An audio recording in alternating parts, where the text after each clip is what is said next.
Or, I'm not in the way, am I? Am I in the way? Can you see the screen? Because it's a book. We got a story today. Did you say you have this book? All right, so you guys are experts, and you're going to be able to tell me who Chris Hadfield is? What's the book called?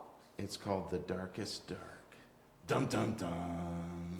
Why is it monsters? Could be. You don't know. It's all a dream. Spoiler. No spoilers. Okay, no spoilers. Is it a dream, though? Yes. Is it a dream, or is it about what we dream for ourselves in the future? Right?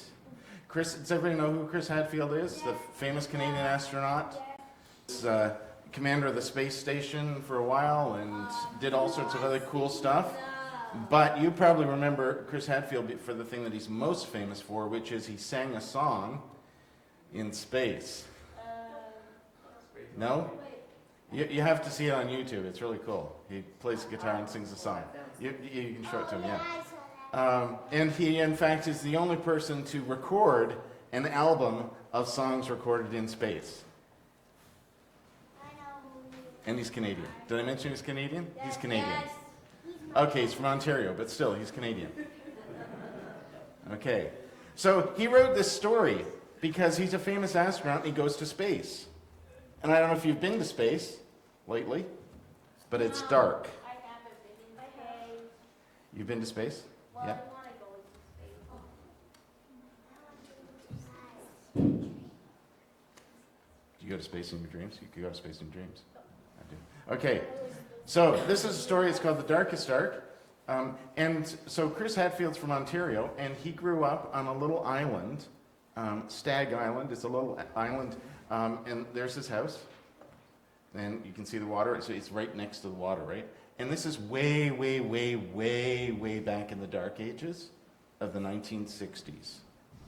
Long before you guys were born. Wait, then why was he able to go into space? This is when he was a when kid. Oh. Okay, so here we go. Chris was an astronaut, an important and very busy astronaut. Screen or book? What do you think? Okay. When it was time to take a bath, he told his mother, "I'd love to, but I'm saving the planet from aliens." Yeah, a doggy alien. When it was time to get out of the bath and go to bed, he told his father politely, because astronauts are always polite. Astronauts are always polite. I'm just going to say that again. Astronauts are always polite. "Sorry, no can do. I'm on my way to Mars." With this very strange looking alien dog. An astronaut's work is never done. So astronauts do not like to sleep. But their parents do. "You're a big boy now," said Chris's father. "You have to sleep in your own bed."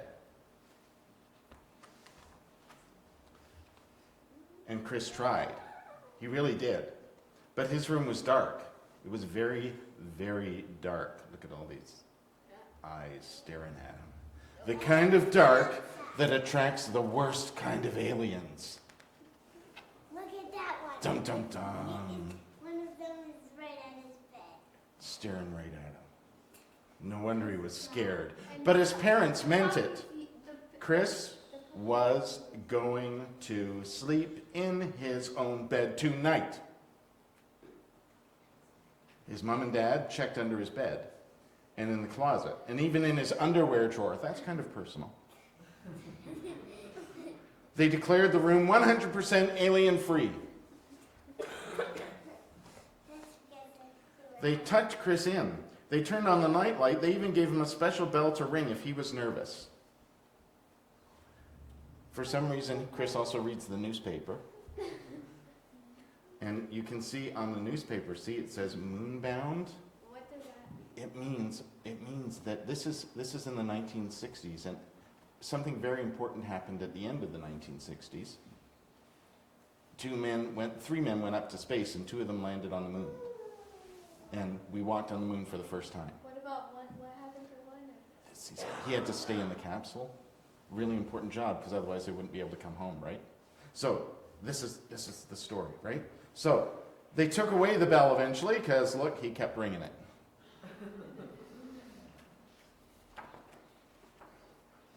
And then his father said something that worried Chris even more than the dark. "One more peep, young man, and I'm afraid we'll all be too tired to go next door tomorrow." But tomorrow would be a special day. A very special day. Chris had to go next door. His life pretty much depended on it.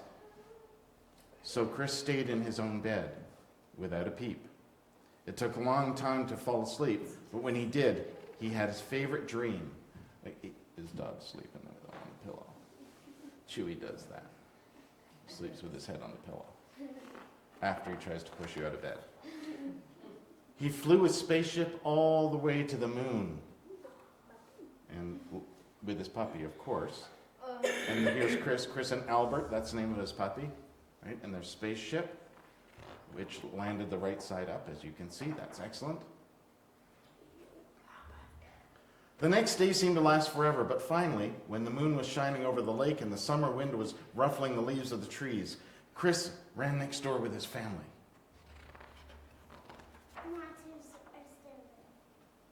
The house was already full of people, all gathered around the TV. The only TV on the whole island. That's how long ago this was. And look, it was black and white TV too. That doesn't make sense. Why was there only one TV? Because it was so long ago that only one house had a television. Sucky. I know. That was a long time ago. They were expensive. They were new. That's how ask your parents. They'll remember how, in the dark days when they had to watch black and white. Yeah. Or maybe grandparents. Or great-grandparents. Chris found a spot where he could see through the crowd, and what he saw was astronauts. Real-life astronauts on the actual faraway moon. They were wearing puffy white suits and jumping for joy, jumping so high because there was so much less gravity there. Do you know what gravity is? Yes. Because you can ask your parents that question too. I know that. Or, after church, you can ask Mr. Mann. He'd explain that to you. He knows all about it. He's a scientist. Okay. The grown-ups huddled around the TV were amazed. Their whole lives long, they'd never expected to see this sight. Even Chris, who had been to the moon just the night before, was amazed. He'd never really noticed how dark it was there. Outer space was the darkest dark ever. So they all went outside, and they went, look at that's how you see the moon from here. But those guys, they were actually on it. No, we're on this. Okay, these guys were on the dock. The other guys were on it. Okay. That night, Chris did a little experiment. He turned off all the lights in his room, even the night light. It was still dark. It was very, very dark. Oh, There were still shadows that looked a little, alien. Nothing had changed. But Chris had changed. he's still like the monster. He'd seen that the darkness of the universe was so much bigger and deeper than the darkness in his room, but he wasn't afraid. He wanted to explore every corner of the night sky. For the first time, Chris could see the power and mystery and velvety black beauty of the dark. And he realized you're never really alone there. Your dreams are always with you, just waiting. Big dreams about the kind of person you want to be. Wonderful dreams about the life you will live. Apparently you can go to space in your jammies. Good to know. We have puppy. And apparently. And here he is, in a spacesuit. Like, if you look really close on the shoulder there, you can just see the red of his Canada flag patch. So this is Chris in space. Dreams that can actually come true. You know what this is? That's, what is it? The planet Rebulon? No, it's a space station. This is the space station It's very tiny. where he was the commander of the space station for 5 months. Dreams that can actually come true. Yay! So, who's scared of the dark? Me. Who isn't scared of the dark? Come on, be fair. I Right? I think that I've been But see, I think what Chris learned is something that Jesus is always telling us too. He learned the light that's in him. See, when you go in the dark, it's not dark when you're in it, because you bring yourself, right? And there's a light in you. And in Chris, it's the wonder about the universe and wanting to find out about space. You wanted to go there. And that can be scary, right? Like your dreams for things in the future. You think, oh, it's all going to be great, but sometimes getting there is going to be a little bit scary. And it's a lot of work. But Jesus says there's a light in you that you can share with everybody. And wherever you go, you take that light. So if you go into the dark, there's still the light of you in the dark. Is the space station in space? Do you have that app on your phone? Okay, I left my phone in the other room. Okay, so Laura's going to show you downstairs. If anybody has one of these apps on your phone that you hold it up and it shows you where things are in the night sky, I'll show you where the space you can station is. see where the space station is right now. Yeah, okay. So does it, And it's light, right? Even where it is, it makes light. does it float Everywhere. around the world? It does. Well, it orbits. Yeah, your dad will explain it. Won't you, Damien? Yeah, you know all about it. Okay, all right. So, I got a little song that's about sharing your light in the darkness. Oh, cool. This is my little light. My little. No, it's a little bit different. It has actions. So, who's seen E.T.? No? E.T. his finger lights up? Touch my finger with your finger. This little light in my eye. Excellent. Don't pull my finger. Touch my finger with your finger. All right? Okay. So, the first line goes, there's a light in me, there's a light in you. And you touch somebody else's finger. Touch my finger. Don't pull it. Just touch it. Excellent. Okay. So, there's a light in me, there's a light in you. Your dad taught you that, didn't he? Yeah. Okay, so there's a light in me, there's a light in you. A light to see and a light to do. Just go like this. Just be busy. Light to do, okay? And then the next line, so it's, there's a light in me, there's a light in you. A light to see and a light to do. Okay, and the next bit goes, it's, and you gotta go like this. It's a light of love deep inside your heart. Just like your heart, right? Yeah, don't pound too hard, that'll hurt. All right? It's a light of love deep down inside of your heart.